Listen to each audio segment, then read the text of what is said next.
All right, Sprinter Mom with lashes on. Hey guys, I'm Sarah. I am here today to give you a warning as we get into the holiday season.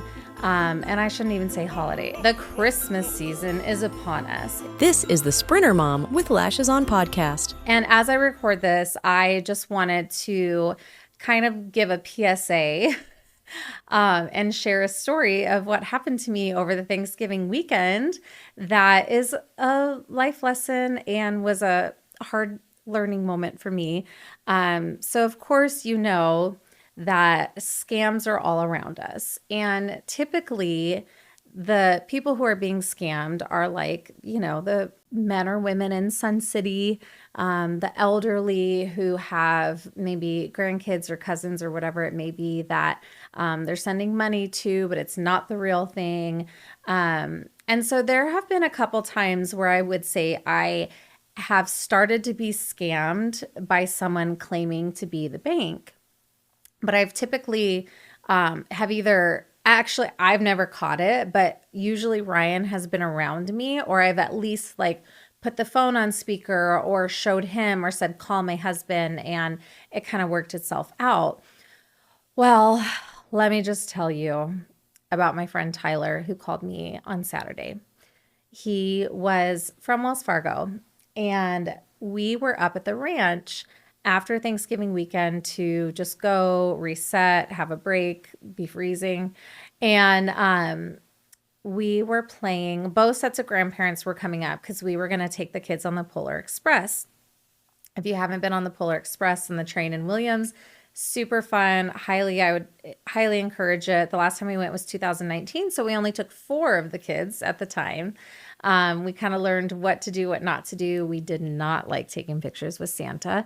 We loved the Santa on the train, but the pictures with Santa was really awkward. Like he was like, I don't know, telling Gavin how to smile and like, your mom's not going to buy this if you don't smile. It was just very commercially trying to get us to like buy extra stuff. And we were like, Santa, just be Santa. Anyway, that's a whole nother story. So we're getting ready to go to the Polar Express. So both grandparents are coming up.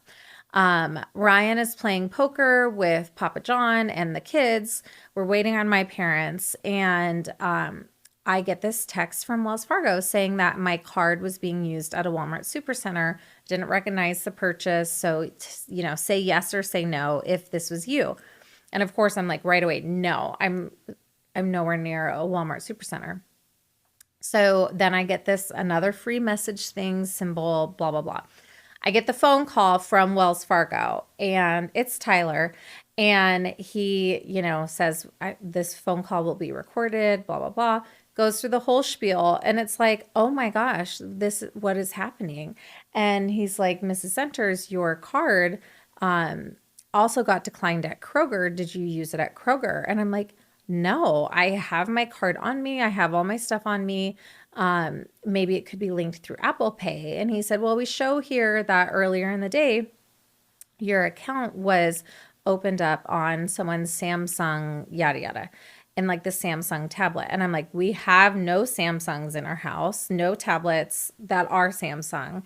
And I'm like, no, this was not me. Not only that, I don't actually, which maybe this is TMI. I don't know. We might have to cut this out. I'm not sure if it's a public knowledge or not. But you know how you can have like logins to your bank app? I use my husband's login. I haven't used my login in years because on my side, I can only see probably like 2 or 3 accounts. And on Ryan's login, I can see like multiple accounts. So I'm always like paying the bills through his login, selling money through his login, like whatever, it's a thing. So I'm like, I haven't logged into my own. Maybe someone could have done that. And they're like, we see here that someone logged into your account and was able to wire $17,500 to a Samantha Blackman. And nothing in my head was a red flag. And instead, I just freaked out and said, Ryan, this is serious. Do you know a Samantha Blackman? Did you send money, wire money to Samantha? And he said, no, Sarah, what are you talking about? I'm like, Wells Fargo's on the phone. Come listen. Like, they're saying we wired money. I didn't wire money. Someone logged into the account.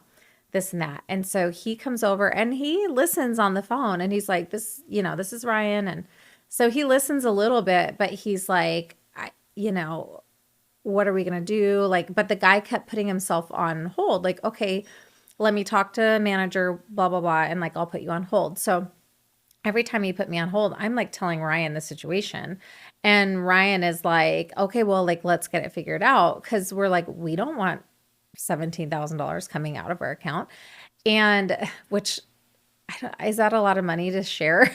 I might have to take that out too, or I might have to bleep that amount out. I don't know. Anyway, I'll ask my husband permission. But anyway, so we're thinking this money's coming out. And finally, Tyler said, can you go to a branch and take out the money from your account? Because we see that the money has already been technically sent through and you'll have to file this fraud claim, this whole spiel. And so I'm like, I am in Parks. I'm in the middle of nowhere, like middle of Flagstaff, middle of Williams. I'm not near a bank. So Ryan looks up the bank and he's like, Sarah, Wells Fargo closes at 1 p.m. You can still make it. So now I am on a holiday weekend with my kids and grandparents. I am driving myself alone in the Sprinter, still on the phone with Tyler from Wells Fargo, trying to make it to the bank before it closes at 1 p.m. so that I can withdraw all of the money from my checking account, close out the checking account since my new card is on its way, and get a new account created that I can put the money into so that I won't lose the money that was wired. Okay? This is all going down. And I know you're all hearing this story and thinking, red flag, red flag, red flag, red flag. But imagine being out of town Thanksgiving weekend. You just hosted 40 people. You're about to go on this train ride. It's a lot of things happening. And so, yeah, typically I catch on to these things, but this time I didn't. One of the worst parts was that Tyler told me that in my Wells Fargo app, I'm actually able to submit that there was like a wiring fraud. And he asks me to screen share my app. And I do. And thank the Lord above, I had already signed into the Wells Fargo app before I was screen sharing with him. So he says, hang on, Mrs. Senters, you're going to get a phone call. And so I get this phone call and it's, I saved it on my phone. I took a screenshot of it. It's Tyler Fraud Assistance at iCloud.com FaceTime video. So Tyler Fraud Assistant FaceTimes me. I answer, and then he said, here, you can see this button, and it says share your screen. And I clicked share your screen. So as I'm scrolling, trying to find this fraud thing that I click on, he says, oh, it appears here that your app hasn't been updated. And so I don't see a way of canceling this wire. You're definitely going to have to go into the bank. So luckily, I was already on the app. I didn't show our password, but he saw multiple, at least the last 4 digits. Another thing I should have caught on is that he said, we will be mailing you your new card. It will be delivered on Tuesday. And he verified my address with me. Well, he had the wrong zip code just by 1 number, but it was still wrong. And so I corrected him and told him the correct zip code.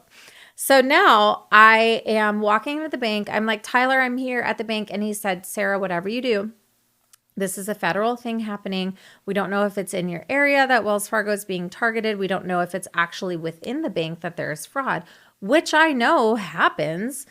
So he said, when you go in and you withdraw the money from your checking account, make sure that you don't say what you're doing, because we don't want anyone to catch on that you have caught on to the fraud. Great. Okay, Tyler, I will follow your directions. So I go into the bank. I'm standing in line. I'm waiting to withdraw all this money. I kind of feel like it's a hostage situation because I'm like, why am I withdrawing a whole bunch of money? Like, am I taking it to pay someone? Like, that's kind of how I feel and where my mind goes because I watch too much TV. And as I'm in the bank, there's this man standing in front of me. And he goes up to the teller and he asks to do something with the teller. 10 minutes left for the bank to be open. And the teller denies whatever it was. I don't know what he was asking. And he flips out. and he storms off and is screaming. And he goes and takes both of his arms and just shoves, like basically like kicks, shoves open the doors of this bank. And he screams at the top of his lungs, I can't wait to murder everyone. And that was the start of me withdrawing all my funds from my checking account. So my heart is pounding because I'm thinking, who is this crazy man? He is coming back into the bank to murder everyone because he can't wait to murder everyone.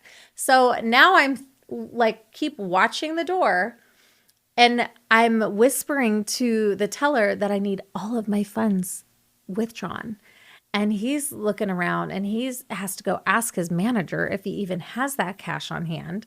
And then the manager comes, has to approve it. And they're looking at me like I'm shady. And I'm thinking someone's going to come in and like basically put us all in a hostage situation. And at that point, I probably would have just given him all my cash. But I didn't want to die right before the Polar Express with my family. And so I withdraw the money. In the meantime, my husband is calling me. Oh, I haven't used those fingers in a long time. Calling me. And my husband's calling, and he's like put me on three-way with Tyler so I can like figure out, like more details or whatnot. And so Ryan says, Sarah, don't withdraw the money. Put it into one of our other accounts because like we don't know what this is for sure.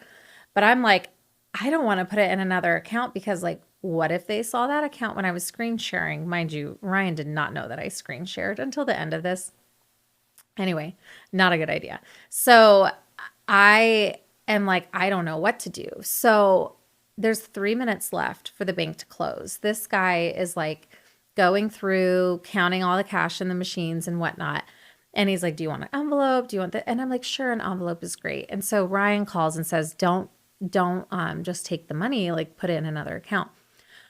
So I lean over to the guy and I'm like, sir, thank you so much for all this work that you're doing. I really hate to be annoying, but you just took out all this cash and I'm probably going to end up putting it into one of my other accounts. But I thought I was closing out this account.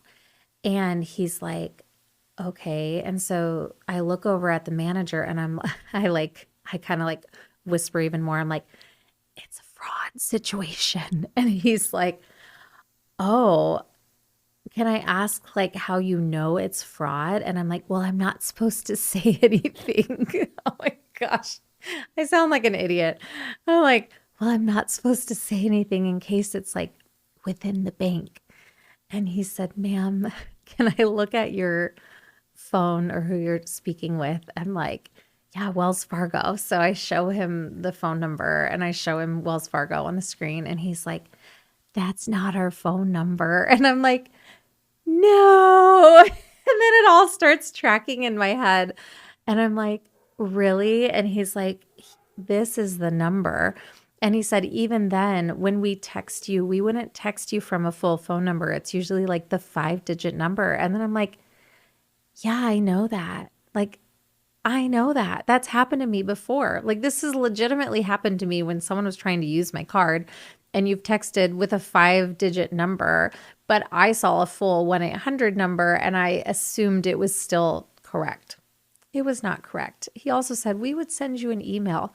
So then he gave me the correct information and he said, I am so glad you whispered that this was fraud. And I'm like, I am so glad too. And now he said, if I was you, I just recommend you actually like take your money with you until you like figure this all out for sure. Call this number, this and that. And I'm like, okay. So here I am, end of day with the bank. As I'm walking out, I'm thinking this crazy man who wants to murder everyone is out there and I have a chunk of money in my purse. And so I actually asked one of the bank workers to watch me walk to my Sprinter because I'm like, talk about being able to like murder or kidnap someone. The Sprinter takes so long to climb into, and there's a way to get into our Sprinter even when it's locked, and I won't say how, but I'm just telling you, I could be like the easiest person to abduct. Anyway, fair warning, most of you would not fall for this, but I promise you, when you are in the midst of holiday madness, or you have a bunch of kids around, or things are loud and exciting and whatever, like it happens. And so be careful. Don't share your phone screen or your banking app with anyone on the phone that you don't know for sure is your bank. And also, probably a bank wouldn't need to share the screen because they can see on their end like what's going on. I would assume, and I can confirm with my Wells Fargo friends. But yes, for your Christmas break, please don't be gypped by the fraud situations. And I'm just so thankful that I caught it. And now I will still have Christmas money to buy gifts for my kids. Thanks for joining us today for the Sprinter Mom with Lashes on podcast. Be sure to like, subscribe, and leave a review. We'll see you next week.